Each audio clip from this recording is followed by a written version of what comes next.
Just got back from a ride. What better way to fuel myself than a pancake bowl? I'm going to show you how to make a dairy-free version and a normal version using whey protein because it looks a little bit different. Just know that you can put any type of toppings on top. I think I'm going to use berries today.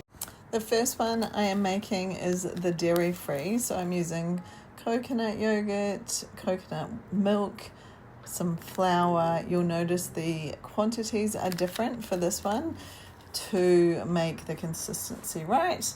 And then the second one I'm doing is the dairy version, which uses whey protein. The whey protein powder actually reacts differently, so you need less liquid. You'll notice that in the recipe. And once you have everything mixed up, then of course it's easy and you bake. But you can use any toppings you like.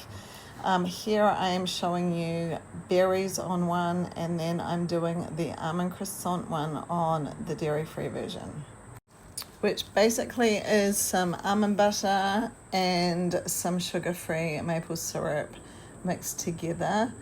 Obviously you have the quantities in the recipes. All of the recipes are in the recipe library for you. And once you've mixed that and popped it on top, then you can just top with some almond flakes.